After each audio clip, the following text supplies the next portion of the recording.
Maxiso. Maxiso, tout pour vos animaux. RMC Life, Canal 25. BFM Business, le média référent de l'actualité économique. BFM Business, premier sur l'écho. BFM Business et RMC Life. 6h-9h, la matinale de l'écho. Good Morning Business. Brigitte Boucher.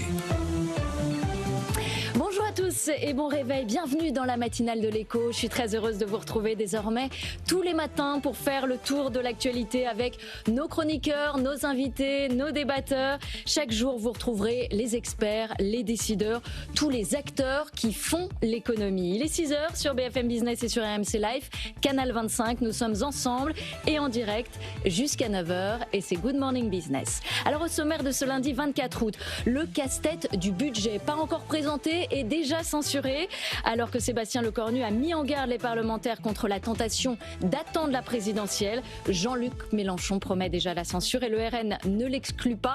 Ce sera le choix du désordre, a dit le Premier ministre. Reste donc à convaincre les socialistes. Nous poserons la question à Philippe Brun, député PS de l'Eure et candidat à la primaire, qui se retrouve ce matin avec un nouvel adversaire. Raphaël Glucksmann. Ce sera l'invité, donc Philippe Brun, du grand entretien à 7h45.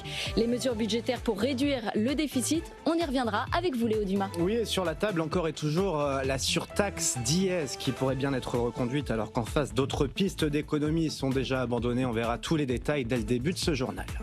À la une de l'actualité, ce sera aussi la guerre commerciale entre les États-Unis et le Canada. Le Premier ministre Mark Carney tient tête à Donald Trump. Il promet que les produits américains seront taxés du même montant que ceux canadiens. Important, car les États-Unis sont le premier client d'Ottawa. Ils absorbent les 3 de ses exportations de marchandises. Nous serons avec Axel Monnier en duplex depuis Washington dès 6h30. Le tour de l'actu ce matin, ce sera aussi le monde qui bouge avec Annalisa Capellini. Annalisa, bonjour. Le Premier ministre Andy Burnham, Premier ministre britannique, est acquis ce lundi pour causer la coalition des volontaires. Oui, c'est une info qui est tombée dans la nuit. Il arrive donc ce matin à l'occasion de la fête nationale ukrainienne et surtout, il va faire une annonce très symbolique, c'est que le Royaume-Uni va aider l'Ukraine à fabriquer ses propres missiles à longue portée. Culturia, ce sera avec vous, Anthony Morel. Bonjour Anthony. Bonjour. Vous nous parlez des Jeux Olympiques, des robots humanoïdes et ça se passait en Chine. Oui, c'est ça. Il y a quand même un robot qui a battu le record du monde d'Usain Bolt sur 100 mètres. C'est un truc de fou. Mais derrière le côté un peu amusant, évidemment, il y a un enjeu industriel et un enjeu de puissance pour la Chine qui organise cette compétition un peu particulière, c'est vrai. Allez, il est 16h sur BFM Business et sur RMC Live. C'est le journal de Léo Dumas. Rentrée politique ce matin et coup d'envoi de la bataille budgétaire. Le journal.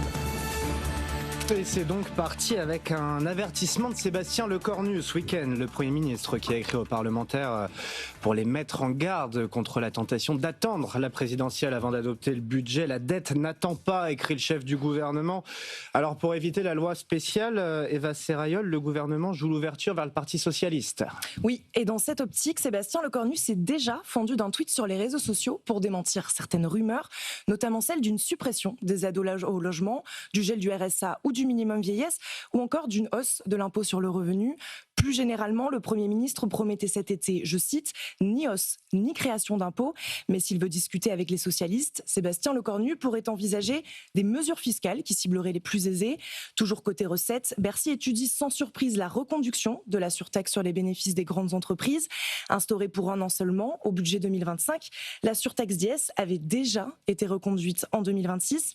Une recette loin d'être anecdotique puisqu'elle doit rapporter 7,3 milliards d'euros aux caisses de l'État cette année. Alors Eva, le gouvernement Lecornu a en revanche fait machine arrière sur le doublement des plafonds des franchises médicales cet été qui devait passer par décret. La ministre de la Santé a reconnu un choix brutal. Oui, mais le gouvernement n'abandonne pas pour autant l'idée d'une augmentation moindre. Le but serait de revaloriser le plafond des franchises médicales en fonction de l'inflation. Ils n'ont pas été modifiés depuis 2005. Une alternative à laquelle s'est déjà opposé Jérôme Guetsch, le négociateur du Parti socialiste pour le budget de la sécurité sociale. Il y a une piste, en revanche, que le Premier ministre s'est bien gardé de démentir, la désindexation partielle des pensions de retraite, avancée par Roland Lescure dès la semaine dernière. La mesure fait partie des pistes centrales, selon Le Parisien. Elle ne concernerait que les pensions supérieures à 2 000 €. La copie du gouvernement pour le budget 2027 sera présentée à l'Assemblée nationale le 30 septembre. Et sans attendre, le chef et candidat des Insoumis, Jean-Luc Mélenchon, promet déjà la censure au gouvernement ce week-end quand Mathieu Vallet du Rassemblement national lui laisse planer aussi cette menace. L'économie française était sur le fil du rasoir de la récession. Elle va plonger. Car le Cornu prépare un nouveau budget de coupe rase qui va aggraver tous les maux. Ne nous demandez pas je ne sais quelle bienveillance à son égard. Une fois de plus, nous le censurerons, j'en suis certain. Monsieur Le Cornu, s'il nous invite, Marine Le Pen et Jordan Bardella iront à ces rendez-vous, mais on n'est pas les dindons de la farce, on est là pour faire des propositions. Et si on nous prend pour des pouilleux, évidemment que nous censurons, mais d'abord on veut proposer, débattre, échanger et faire le rôle pour lequel nous ont élus les Français à l'Assemblée. L'année dernière, on était les députés qui avons siégé le plus sur les bancs pour défendre notre contre-budget. Et à 6h04, en parallèle de la saison budgétaire, c'est la campagne présidentielle qui est en train de se lancer. Voilà un nouveau candidat du côté de la gauche, c'est Raphaël Glucksmann, l'eurodéputé, qui s'est lancé hier sans surprise sur TF1. Oui, je suis candidat à l'élection présidentielle. Vous savez, je ne prends pas cette décision à la légère, surtout pas dans le moment qu'on est en train de traverser. Pour moi, la politique, ce n'est pas un jeu. Ce n'est pas non plus une carrière. Et si je suis candidat aujourd'hui, c'est pour relever la France. Parce que vous savez, on a tous une boule dans le ventre quand on regarde ce qui est en train de devenir notre nation. Et puis encore ce qu'elle pourrait devenir dans les mois qui viennent. Dans l'agenda du jour, une conférence de presse annoncée comme explosive à Washington. 14h en heure locale, 20h ici en France, ce sera le D-Day économique, nous disent Donald Trump et son gouvernement, qui s'apprête en fait à dévoiler de nouvelles sanctions contre l'Iran, Annalisa Capellini. Oui, ça sera un débarquement économique historique, c'est comme ça en tout cas que le définit le secrétaire au Trésor Scott Bessent, qui compare l'offensive financière en préparation contre le régime iranien au débarquement des Alliés en 1944. Il y a un but très clair de toute cette opération, c'est d'étouffer économiquement Téhéran, et ça passera surtout par l'isolement du régime. Alors Scott Bessent annoncera effectivement les mesures précises dans la journée, mais on connaît déjà les contours de cette offensive grâce aux mots publiés par Donald Trump sur son réseau social. Tout pays qui autorise ses institutions financières, ses entreprises, ses aéroports ou ses entités gouvernementales à apporter le moindre soutien à l'Iran va s'exposer à des conséquences économiques terribles. Ce sont les mots du président américain. Ce sont des mots qui ciblent très clairement la Chine qui est le principal soutien économique du régime de Téhéran. Mais Pékin ne semble pas vouloir pour l'instant se plier aux demandes du président américain. Les sanctions ne servent les intérêts de personne. Les sanctions et les pressions ne constituent pas la solution de cette crise. Voilà pour la position officielle de Pékin. À Téhéran, entre-temps, on se prépare à résister. L'Iran est prêt à sacrifier sa richesse pour défendre sa dignité et son honneur. C'est ce qu'a fait savoir le président du Parlement iranien. Merci Annalisa. Et alors en attendant les annonces, les cours du pétrole sont orientés à la baisse. Ce matin, le baril de Brent recule d'1,5% à $93. On est à 85 pour le WTI. Dans le même temps, les entreprises du secteur, elles, sont à nouveau dans le viseur. 6 pays de l'Union européenne, dont l'Allemagne et l'Italie notamment, réclament ensemble une taxe exceptionnelle et communautaire sur leurs bénéfices.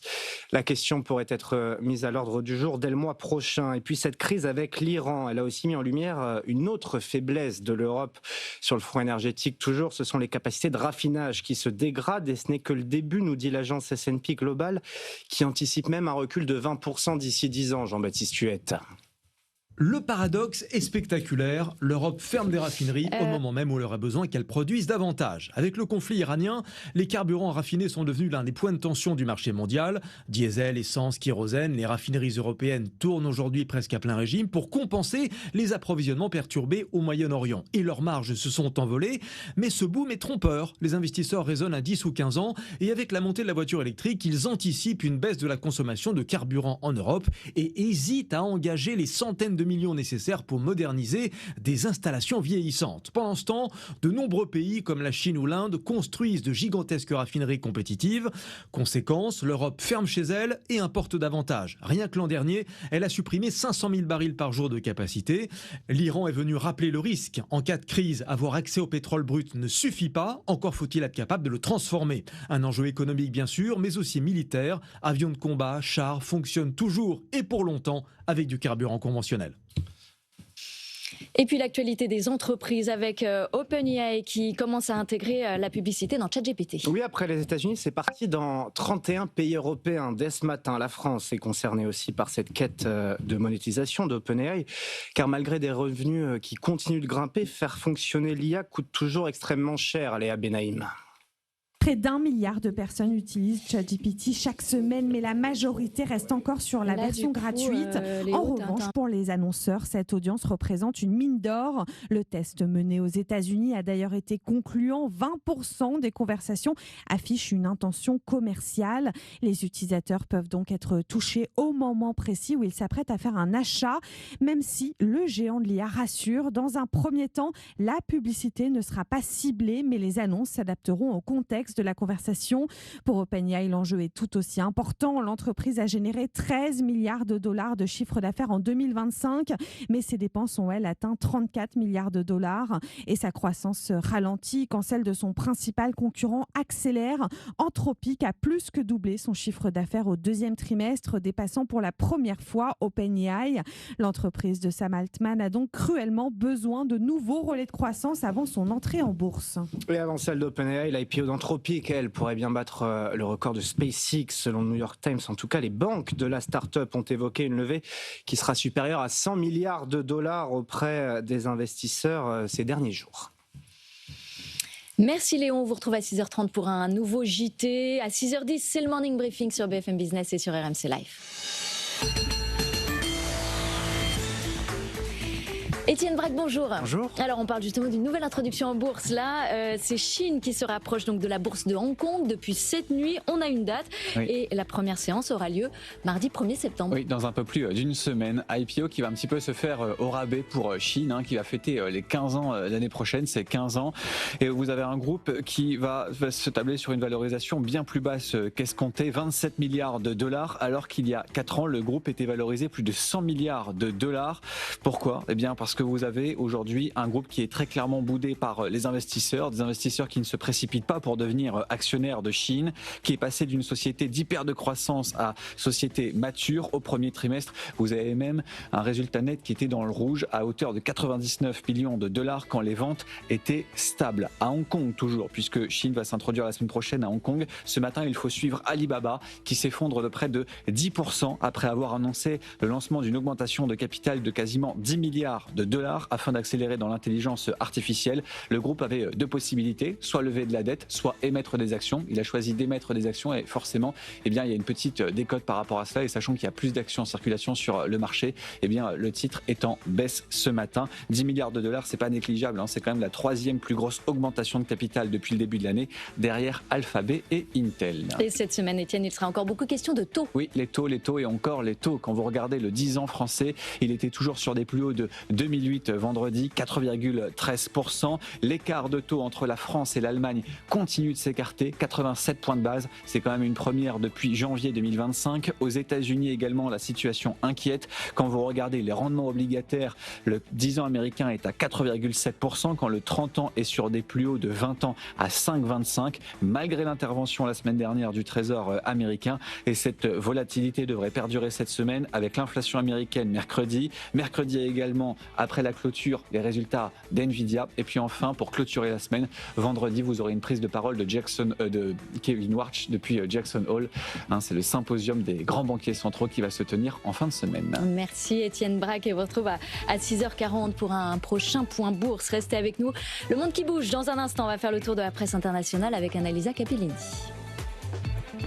Good Morning Business sur BFM Business. Rendez-vous sur BFM Business. L'heure closier. Dans les experts, on ne change rien. Vos débatteurs préférés, des sujets économiques pointus, de la controverse. Il y a juste une nouveauté. J'ai bien l'intention de m'en mêler et je vais mettre mon grain de sel. Les experts avec l'heure closier du lundi au vendredi à 9h30 sur BFM Business avec la Tribune.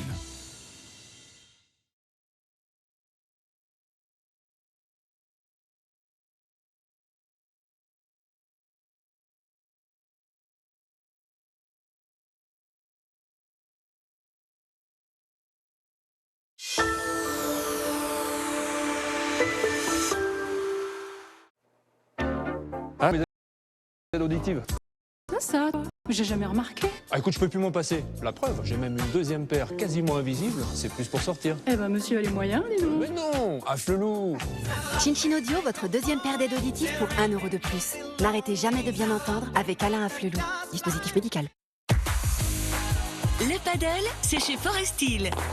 48 pistes, entre amis ou en famille, dans nos clubs de l'Aqua Boulevard, Marne-la-Coquette, La Défense et Verdun. Alors, ton rendez-vous pour les produits structurés ? Super! J'ai été reçu dans un hôtel particulier de malade. Ils m'ont offert des places de concert et un week-end en Bourgogne. Ah, quand même. Et les performances ? Je te dis pas leur bureau, hein. Du marbre de partout, des escaliers géants. Énormes! Ah, quand même. Et les frais, les risques ? Ah bah ça, j'ai pas tout compris. Mais bon, je leur fais confiance. Ah, quand même. Vos produits structurés ne sont pas des gammes H. Dommage.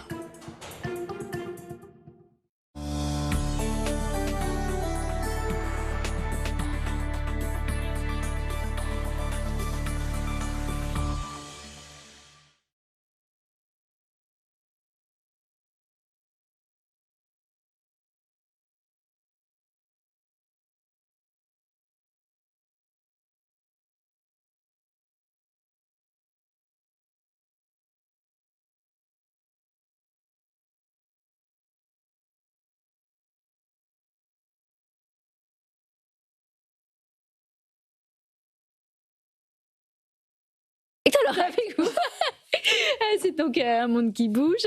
La presse internationale analysa parle beaucoup de Donald Trump et de ses guerres économiques. Oui, et celle contre le Canada d'abord, puisque on le sait, les États-Unis ont imposé des droits de douane de 50% sur 20 milliards de dollars de produits canadiens. Eh bien, c'est un choix qui pourrait coûter très cher à Donald Trump, selon le Financial Times. C'est le parti pris ce matin, puisque en réalité, cette guerre commerciale avec le Canada risque de faire grimper les prix encore pour les Américains à quelques mois seulement avant l'échéance qui inquiète beaucoup Donald Trump. Vous le savez, c'est l'échéance des élections de mi-mandat. Et dans les colonnes du Financial Times, c'est Susan Collins, c'est une élue du Maine qui alerte sur ce risque-là. Eh bien, c'est une élue républicaine pourtant, mais elle est élue du Maine, donc c'est un État frontalier avec le Canada qui est donc plus exposé à cette guerre commerciale. Elle dit que la plupart des entreprises n'auront d'autre choix que de répercuter les tarifs sur leurs clients par le biais de prix plus élevés, que donc c'est le consommateur américain qui va payer le prix à la fin. D'ailleurs, cette guerre commerciale, elle risque de bien durer. C'est une information de Bloomberg qui cite des sources proches du gouvernement canadien, selon lesquelles Mark Carney, le Premier ministre canadien, estime qu'il y a très très peu de chances d'arrêter cette guerre avant les élections de mi-mandat, et peut-être même que cette guerre va continuer jusqu'à la fin du mandat de Donald Trump. Le Canada qui prépare donc des aides pour ses entreprises, et bien des aides destinées pour durer jusqu'à 2028. Alors, il y a un pays qui regarde tout cela avec grand intérêt, c'est la Chine. Évidemment, il suffit de lire ce matin le Global Times, c'est le journal, c'est un peu la voix de Pékin dans le monde. Eh bien, le Global Times loue ce matin dans son éditorial le choix du Canada qui va répondre très droit de douane de Donald Trump, le Canada qui lance une contre-attaque à la chinoise. Donc Pékin estime finalement que le Canada s'inspire de la Chine. C'est une réponse ferme et proportionnée qui rappelle à Washington qu'aucun pays n'a le droit de monopoliser les règles ou de dicter le sort des autres. Je vous lis le Global Times. Revenons en Europe à présent avec cette annonce tombée dans la nuit. Le nouveau Premier ministre britannique Andy Burnham se rend en Ukraine aujourd'hui. Oui, il arrive ce matin donc pour la fête nationale ukrainienne. C'est sa première visite à l'étranger en tant que Premier ministre. Donc c'est un choix très symbolique. Évidemment, toute la presse britannique en parle ce matin. De Telegraph en parle de manière un peu polémique avec un titre qui nous dit que Burnham remet les plans de Storm Shadow à l'Ukraine. Storm Shadow, ce sont ces missiles britanniques. Et donc effectivement, ça nous dit que Londres aidera donc Kiev à fabriquer ses propres missiles à longue portée.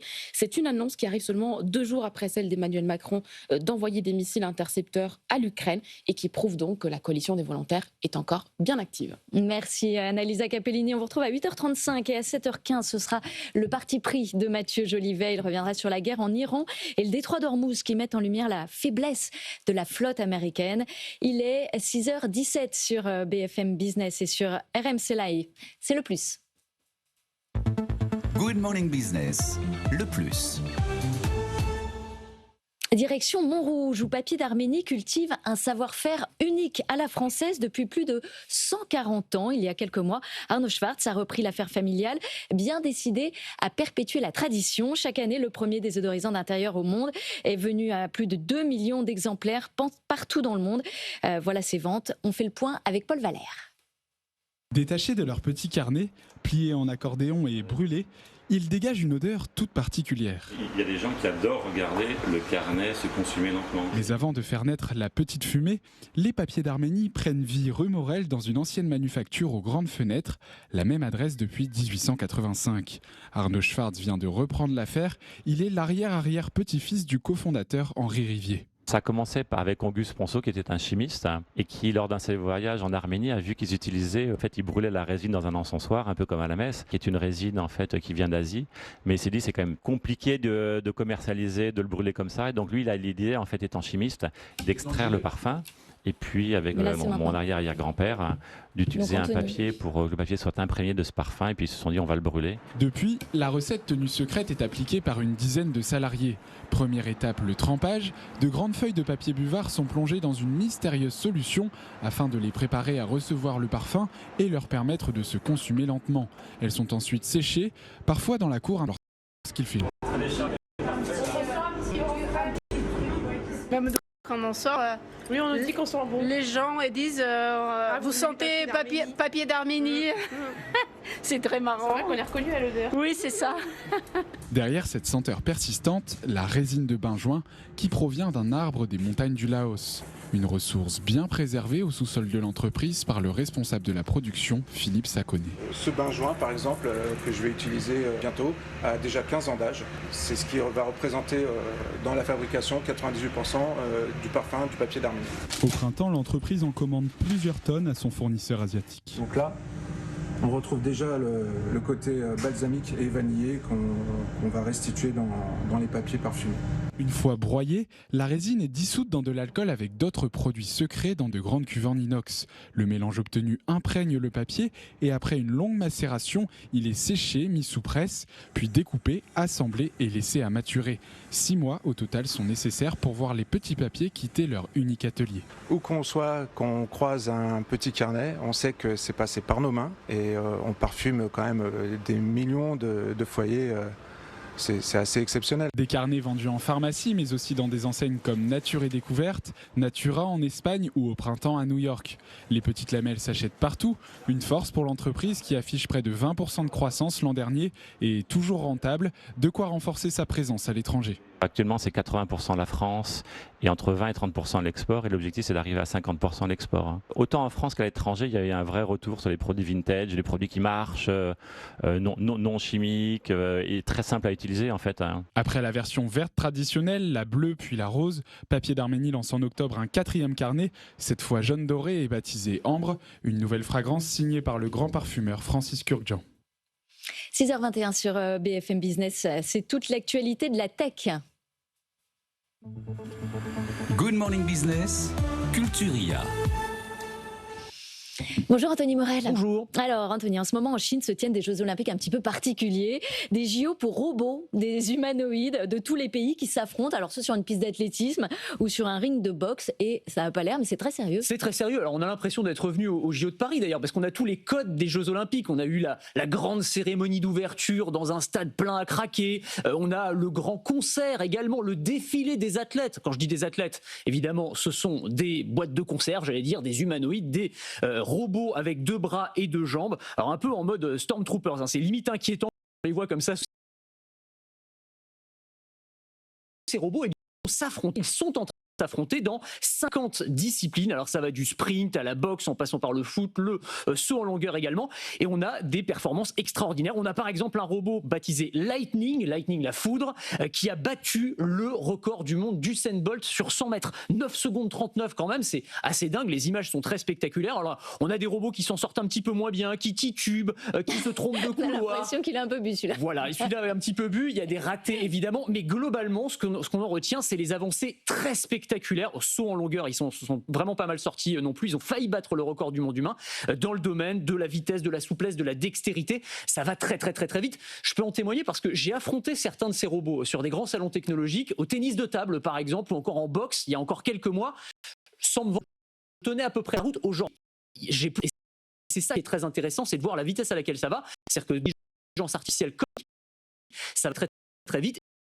Une mythique pour nous les humains, après nous avoir battus aux échecs, aux jeux de go, eh bien ce sont toutes les disciplines sportives maintenant dans lesquelles les robots vont nous battre à plat de couture. Alors Anthony, on voit bien la performance technologique, ça d'accord, mais à la fin, à quoi ça sert? Alors, il faut avoir un petit peu d'imagination et se projeter, mais en fait tout ça, c'est évidemment une vitrine technologique. Un robot qui court sur une piste, ça sert pas à grand-chose. En revanche, en termes de précision, d'adaptation, d'apprentissage, tout ça, on va pouvoir s'en servir dans l'industrie, dans la santé, dans la défense. Des robots dont on va pouvoir se servir, par exemple dans des entrepôts pour faire de la manutention. S'ils sont capables de courir très vite, très longtemps, on voit bien à quoi ça servir. On va pouvoir s'en servir, faire de la violence ou patrouiller sur des sites industriels. Évidemment, dans l'armée, on va pouvoir s'en servir également, et ça intéresse énormément tous les pays d'ailleurs, ces robots humanoïdes. On va aussi pouvoir s'en servir dans le domaine de la santé, dans le domaine de la motricité, par exemple, les adapter pour concevoir des exosquelettes pour les handicapés, et puis on va pouvoir également s'en servir comme robot partenaire pour les sportifs, robot partenaire d'entraînement, voire adversaire. On pourrait imaginer un jour une diffusion télévisée homme contre machine. Je pense qu'il y aurait un public pour ça. Alors pour la Chine, c'est aussi une manière de montrer un peu ses muscles technologiques. Clairement, parce que c'est ces Jeux Olympiques robotiques, mais en fait 90% des robots qui sont chinois. Donc de dire c'est vraiment plus fort dans de la robotique qui est une. Et d'ailleurs, puisque cet événement coïncide quasiment jour pour jour avec le World Robot Conference, qui est la grande conférence mondiale de robotique qui se tient également à Pékin, dans laquelle on a eu des démonstrations plus spectaculaires les unes que les autres. Vous savez que Xi Jinping a dit que la robotique c'était la prochaine grande révolution industrielle pour la Chine. Ils y voient le même potentiel que les smartphones ou les voitures électriques. Donc vraiment, ils veulent être très en avance sur ce sujet-là. Et ça tombe à peu près au même moment également que l'introduction en bourse d'Unitree. Unitree, c'est le champion chinois de la robotique qui s'est introduit la semaine dernière. Sur son premier jour de cotation, la valeur de l'entreprise a été multipliée par 5. Donc vraiment très grosse avance du côté de la Chine. La France et l'Europe, malheureusement, sont pas absentes, mais Merci Anthony Morel. Alors vous allez voir qu'on n'est pas si en retard que tout simplement parce que c'est Jean-Luc Stanza qui viendra nous en parler. Dans Parole de Patron, ce sera à 7h20, le cofondateur de Wondercraft. Et puis vous, on vous retrouvera à partir de 8h15. Dans un instant, toute l'actualité avec Léo Dumas. Il reviendra sur la guerre commerciale entre le Canada et les États-Unis. Mais avant cela, la météo tout de suite. Good Morning Business sur BFM Business. Journée spéciale sur BFM Business. La rédaction se délocalise à la REF, la rencontre des entrepreneurs de France. Le rendez-vous économique de la rentrée qui réunit dirigeants d'entreprise, directeurs d'innovation et entrepreneurs. 2 jours d'émissions, d'interviews et à quelle échéance avec l'élection présidentielle. Les décideurs ont leur mot à dire. Comment peuvent-ils gagner ? Journée spéciale, la REF, depuis le stade Roland-Garros, mercredi et jeudi sur BFM Business. BFM Business, c'est toute l'information économique et financière gratuitement à la télévision. Sur toutes les box internet, chez SFR sur le canal 31, chez Orange sur le canal 254, chez Bouygues Télécom sur le canal 242, chez Free sur le canal 161 et chez Canal en 172. Toutes vos émissions sont à voir sur RMC BFM Play et sur toutes les plateformes de streaming. Abonnez-vous au podcast et réécoutez le meilleur de BFM Business quand vous le souhaitez. Retrouvez toute l'actualité au bureau sur bfmbusiness.com. ou en mobilité avec l'application BFM Business. BFM Business, première sur l'écho.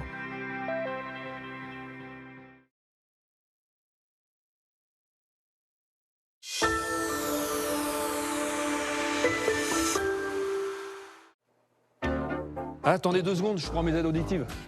Ça, toi. J'ai jamais remarqué. Ah écoute, je peux plus m'en passer. La preuve, j'ai même une deuxième paire quasiment invisible. C'est plus pour sortir. Eh ben, monsieur a les moyens, dis donc. Mais non, à Flelou. Chin Audio, votre deuxième paire d'aide auditive pour 1 euro de plus. N'arrêtez jamais de bien entendre avec Alain Afflelou. Dispositif médical. Alors, ton rendez-vous sur les produits structurés? Super. J'ai été reçu dans un hôtel particulier de malade. Ils m'ont offert des places de concert et un week-end en Bourgogne. Ah, quand même. Et les performances? Je te dis pas leur bureau. Du marbre partout, des escaliers géants. Énormes. Ah, quand même. Et les frais, les risques? Ah bah ça, j'ai pas tout compris. Mais bon, je leur fais confiance. Ah ouais. Quand même. Vos produits structurés ne sont pas des gammes H. Dommage. Oubliez le stress de la gestion de votre parc automobile. Connectez votre flotte avec Géotab et transformez vos données en décisions stratégiques, gardez un œil sur vos véhicules et reprenez le contrôle de votre activité. Découvrez la puissance des données issues de l'IA sur geotab.com.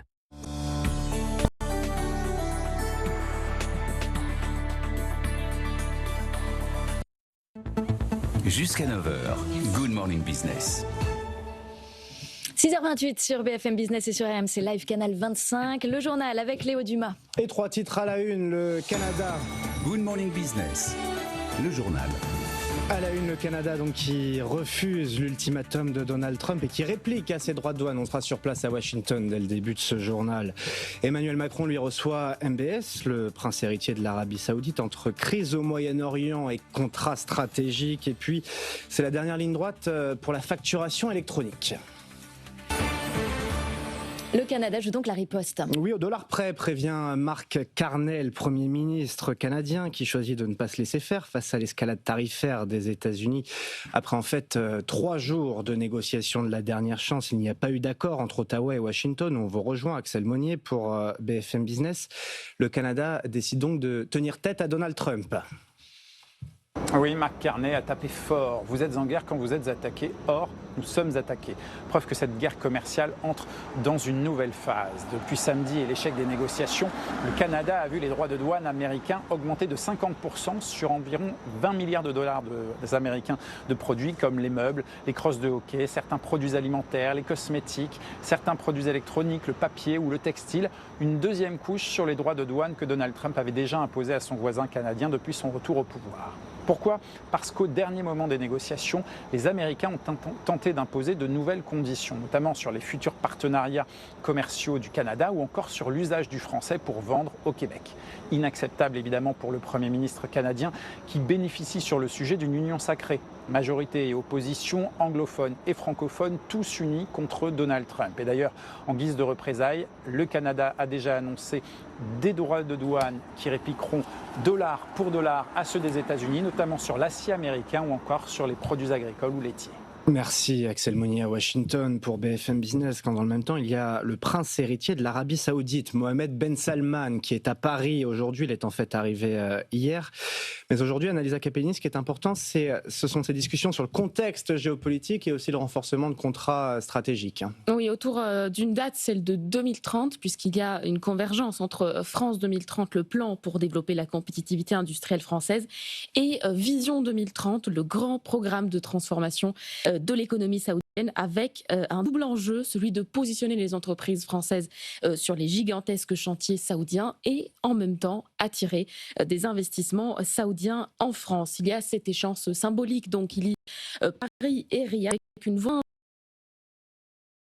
des partenaires européens les plus influents de la montée de la donc une grande séquence économique entre les grands patrons français et la délégation économique saoudienne cet après-midi. Au cœur des discussions, vous le disiez Léo, il y aura aussi le détroit d'Ormuz et surtout la diversification des routes d'approvisionnement, puisqu'il existe bien des routes alternatives pour contourner le détroit qui est en ce moment bloqué. La plupart passent ou pourraient passer par le territoire. Il y aura donc une latérale sur interconnexion énergétique et logistique entre le Moyen-Orient et l'Europe. qui va se réunir cet après-midi. Merci Annalisa Capellini. Et cette visite officielle du prince héritier, elle a donc démarré dès hier, porte de Versailles à Paris, pour en fait la clôture de l'e-sport World Cup. Mohamed Belsaman et Emmanuel Macron qui se sont retrouvés sur place pour remettre la Coupe du Monde des jeux vidéo à l'équipe chinoise, victorieuse cette fois.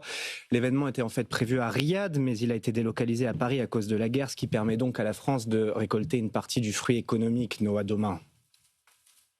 Des écrans géants, 3 millions de spectateurs et les meilleurs joueurs de la planète. Pendant cette semaine, Paris a vécu au rythme de la Coupe du Monde du jeu vidéo. Au total, 2000 joueurs professionnels de 100 pays, 200 clubs et 24 jeux différents, suivis par près d'1 milliard de téléspectateurs à travers le monde entier et à la clé 75 millions de dollars de récompenses. Une compétition financée par l'Arabie Saoudite et son fonds public d'investissement, à l'origine de l'eSport Foundation et créateur de l'eSports World Cup. À cela s'ajoutent 250 millions d'euros investis pour financer l'organisation et la délocalisation de l'événement à Paris. L'Élysée estime à 600 millions d'euros les retombées générées par l'événement, un boost économique pour la France. C'est une vie saoudite qui ne compte pas s'arrêter là. Vers Séville, filiale détenue par son fonds souverain, 38 milliards de dollars seront investis dans le secteur. Objectif, faire de l'Arabie Saoudite le leader mondial du gaming et de l'e-sport d'ici à 2030. C'est la rentrée du patronat. Et à 8 mois de la présidentielle, un mot d'ordre unanime. Il faut mettre l'économie au cœur des débats. C'est ce que disent notamment Amir Reza Tofighi, le patron des entrepreneurs, et Patrick Martin pour le MEDEF, qui lui organise la REF plus tard dans la semaine. Good Morning Business sera sur place.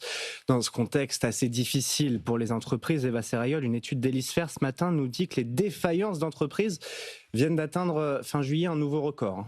Elles sont près de 72 000 à avoir mis la clé sous la porte ces 12 derniers mois, un chiffre en hausse de 5,2% sur un an. Et tous les secteurs ne sont pas égaux. Le BTP est à nouveau le secteur le plus touché par les défaillances, 18 500 cette année, en baisse de 0,6% sur un an, suivi de près par le secteur de l'hôtellerie-restauration, 10 000 défaillances sur les 12 derniers mois, c'est 8% de plus que l'année précédente. C'est plutôt positif en revanche, Eva, sur le front des délais de paiement. Oui, l'indicateur est en nette amélioration avec des retards de paiement inférieurs à ceux de 2023, 2024 et 2025. Mais attention, l'indicateur chute drastiquement sur le mois de juillet, 16 jours et demi de retard en moyenne, alors qu'il n'était que de 15 jours sur le premier semestre de cette année. Dernier indicateur, plus structurel, le dynamisme entrepreneurial. Pour le calculer, Elisfer rapporte les créations d'entreprises aux disparitions de sociétés. Le nombre de créations d'entreprises est plutôt stable depuis 2021, entre 250 000 et 300 000 chaque année, alors que le nombre de disparitions ne cesse d'augmenter, 150 000 en 2021 contre plus de 250 000 aujourd'hui, au point de se rejoindre à la fin du mois de juillet. En bref, la France crée autant d'entreprises qu'elle en détruit. Merci Eva. Alors, ces défis en cette rentrée pour les entreprises, c'est aussi le déploiement de la électronique. Car après plusieurs reports, cette fois c'est la bonne. La mesure va entrer en vigueur mardi le 1er septembre. On voit ce qui change avec Valentine Adby. Fini la facture PDF envoyée par mail. À partir de septembre, toutes les entreprises assujetties à la TVA devront pouvoir recevoir leurs factures via une plateforme agréée par l'État. À quelques jours de l'échéance, la course contre la montre s'accélère. Pierre-Emerick Chaban, directeur général de Zindoc. On a franchi la barre des 3 millions d'entreprises qui sont inscrites sur l'annuaire. On sent quand même une très nette accélération. Je pense que, sincèrement, les entreprises, en tout cas les TPE, PME françaises, me semble-t-il, seront prêtes avant la fin de l'année. La France a choisi de privilégier un grand nombre de plateformes privées plutôt qu'une seule plateforme publique comme en Italie. Un choix motivé par la protection des données sensibles des entreprises, selon Gwenaëlle Bernier, avocate associée chez EY. C'était des raisons de cybersécurité, c'est-à-dire avoir un intermédiaire qui va être entre le SI de l'État et les entreprises. Et il est peu probable que les 140 plateformes, en tout cas on ne l'espère pas, elles soient visées par des hackers en même temps. Il y avait déjà des pays, notamment en Amérique latine, le Mexique, qui avaient mis en place des dispositifs avec des plateformes agréées et ça marchait très bien. Pour les retardataires de bonne foi, il reste encore 3 mois pour se mettre en conformité avant une première amende de 500 €. Un nouveau data center va voir le jour dans l'Oise. Projet d'ampleur, 4 milliards d'euros sont investis, mais c'est aussi un projet polémique pour certains habitants, en tout cas, qui, eux, craignent pour les parcelles d'agriculteurs situées à proximité, Astrée Olivier. Il y a 10 ans, Christophe Olivard a installé ses ruches dans l'Oise. Il en détient aujourd'hui une centaine sur plusieurs parcelles, mais elles seront bien voisines d'un data center. Le transfo électrique qui va le data center va être à peu près à une centaine de mètres. Donc ce qu'il faut savoir, c'est que ce transfo électrique va faire 8000 mètres carrés. Quelles vont des ondes sur les... Le data center sera sur 30 hectares de terrain à proximité d'un village de 2500 habitants. Un millier s'est déjà mobilisé via une pétition en ligne. Ils craignent pour leur santé et pour l'environnement. Le maire de la commune de Laigneville, Christophe Dietrich, se veut rassurant. C'est un projet qui, d'un point de vue environnemental, a été probablement le data center sur lequel la recherche environnementale a été le plus sérieux en France. Une étude menée par le porteur de projet indique la construction de hausse maximale de 0,8 dans la zone. Et ce nouveau data center est dans la commune. On parle d'une centaine d'emplois directs. Par contre, on peut avoir jusqu'à 500 voire 1000 emplois indirects. Pourquoi ? Parce qu'on va avoir plus de formation qui va venir ici en plus. La construction devrait débuter au printemps prochain pour une mise en service du data center dès 2029. Merci Léo Dumas, on vous retrouve à 7h pour un prochain journal. Et dans un instant, c'est le Morning Briefing, on fait un point sur les marchés.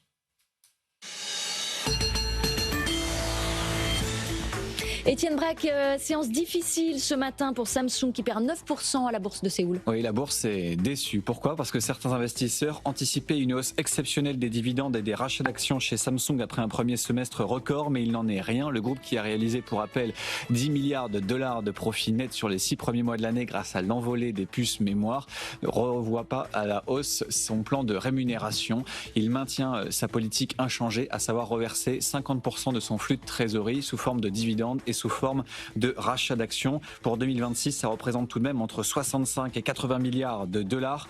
Mais c'est une mauvaise nouvelle pour les investisseurs. Pourquoi ? Parce que la semaine dernière, SK Hynix, son grand concurrent, lui avait revu à la hausse sa politique de rémunération. Et donc la bourse, qui est toujours dans l'anticipation, pensait que Samsung allait faire la même chose. Mais il n'en est rien, d'où la baisse assez marquée de 9% ce matin du côté de Samsung. Des rachats d'actions qui vont battre de nouveaux records cette année. À l'issue de la période des résultats semestriels, la banque Goldman Sachs a fait les comptes en ce qui concerne le S&P 500 et vous avez déjà 1000 milliards de dollars de rachats d'actions qui ont été annoncés depuis le début de l'année, c'est-à-dire une hausse de 11% par rapport à l'année dernière. Et Goldman Sachs prévoit 1400 milliards de dollars sur l'ensemble de l'année 2026. Des chiffres à avoir en tête car ces programmes de rachat d'actions apportent un flux continu de liquidités à Wall Street, expliquent en grande partie les records qui ont été battus au début du mois, que ce soit pour l'indice Dow Jones et également l'indice S&P 500, deux indices qui gagnent plus de 10% depuis le 1er janvier. Merci Étienne, rendez-vous à 7h10 et dans un instant le pitch, nous recevrons Clément Mignani. Il a créé Secure Post, il nous en dit plus dans un instant. Restez avec nous sur RMC Live et BFM Business. Good Morning Business sur BFM Business.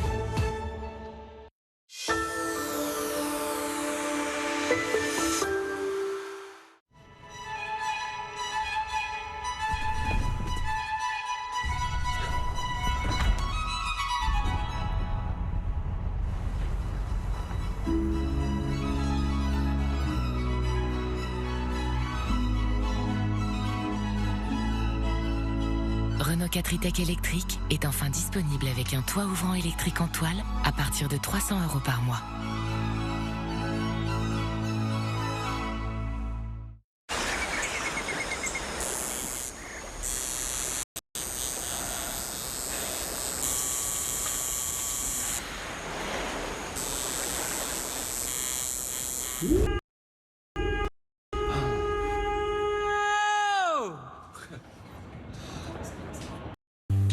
Dans le mois Peugeot, couvrez la série spéciale 2008 hybride 40 000 par mois et toujours à 8 ans de garantie offerte.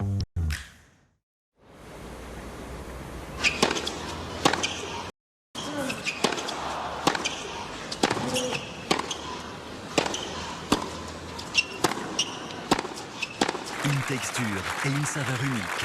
A-t-on fait oublier tout le reste ? C'est si rien. Vous voyez ce caillou ?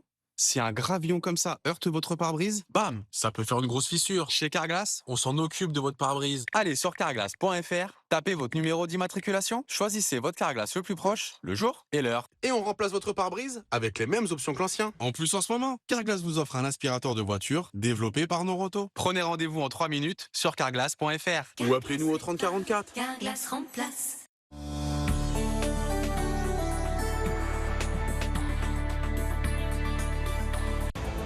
BFM Business, le média référent de l'actualité économique. BFM Business, premier sur l'écho. Good Morning Business, le pitch.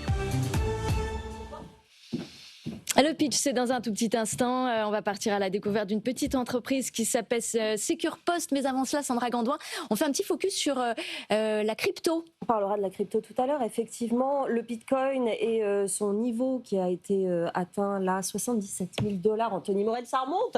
Ça y est, on est dans un été où on se dit que ça va remonter le Bitcoin. Longtemps. Ça faisait longtemps. On était plutôt autour de 55, 60 dans l'été, hyper flat. Là, ça remonte et il y a des bonnes raisons à cela. Je vais vous expliquer ça tout à l'heure, dans 5 minutes. Vous allez nous dire ça effectivement dans un tout petit instant, nous expliquer toutes ces raisons. Mais avant cela, eh bien, c'est le pitch. Bonjour Clément Mignani. Bonjour. Vous êtes le cofondateur de Secure Post et vous avez 1 minute pour pitcher. On en débat juste après. Merci. Alors, je vous présente Secure Post, le capteur connecté que vous placez à l'intérieur de n'importe quelle boîte aux lettres. Dès que vous allez recevoir un courrier ou un colis chez vous, comme la boîte aux lettres est connectée, vous allez recevoir une notification instantanée sur votre téléphone et de même pour les retraits. Ce capteur, il vous permet aussi une chose, c'est de voir aussi la photo de l'intérieur de votre boîte aux lettres en option sur notre application mobile. 2 gros avantages d'avoir un capteur comme celui-ci chez vous dans votre boîte aux lettres. Le premier, la sécurisation des colis dans les boîtes aux lettres.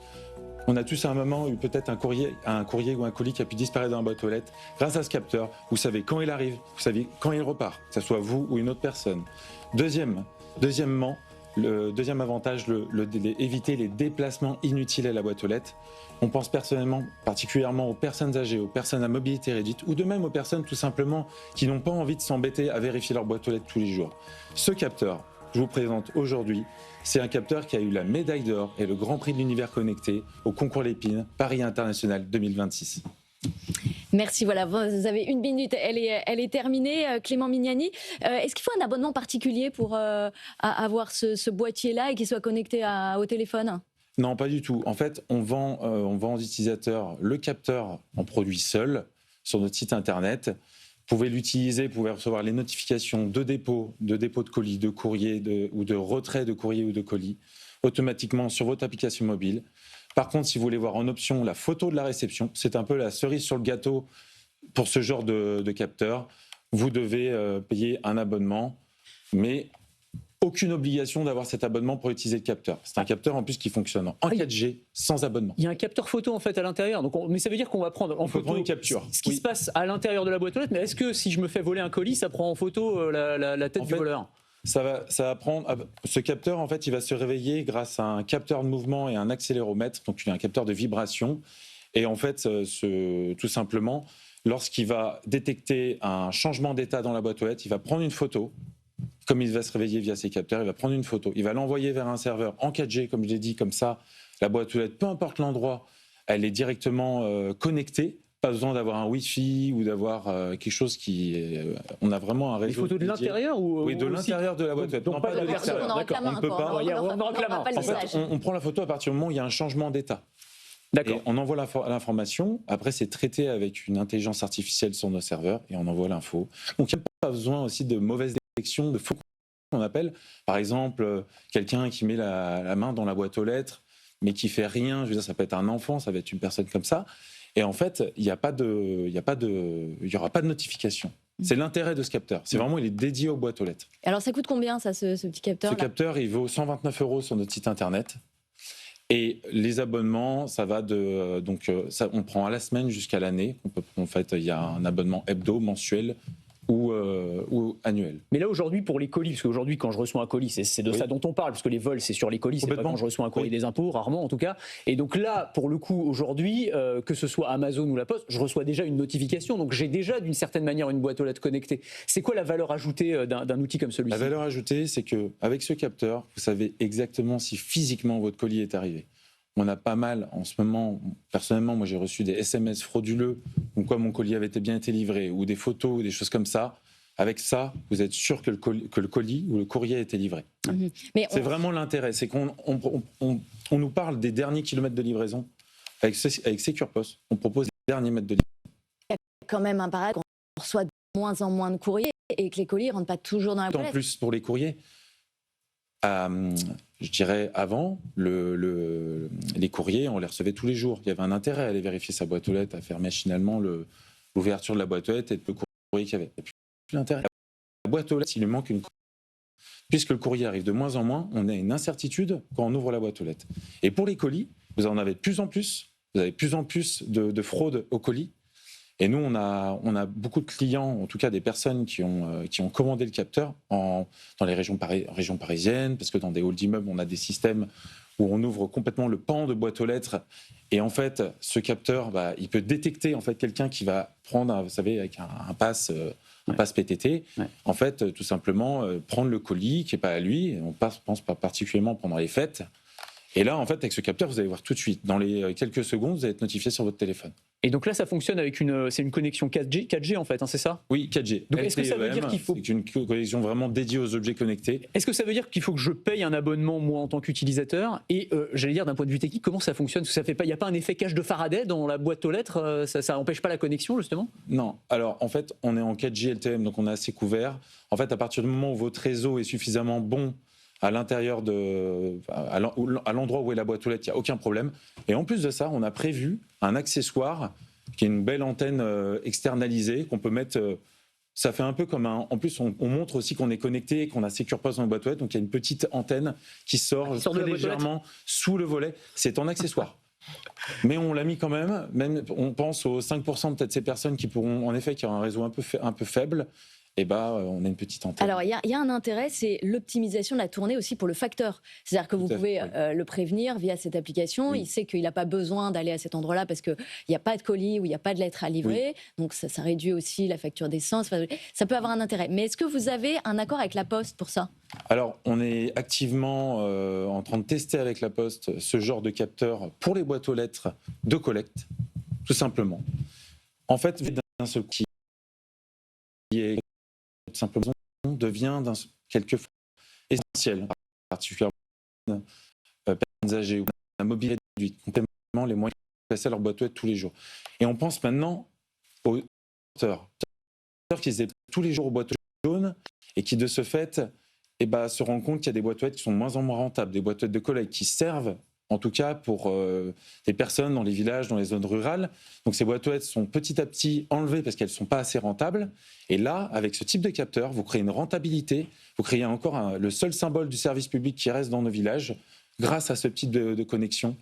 Dans ce coup, on passe d'un capteur qui est connecté tout simplement pour des personnes qui veulent connecter leur domicile ou leur boîte aux lettres à quelque chose qui devient essentiel pour optimiser les tournées.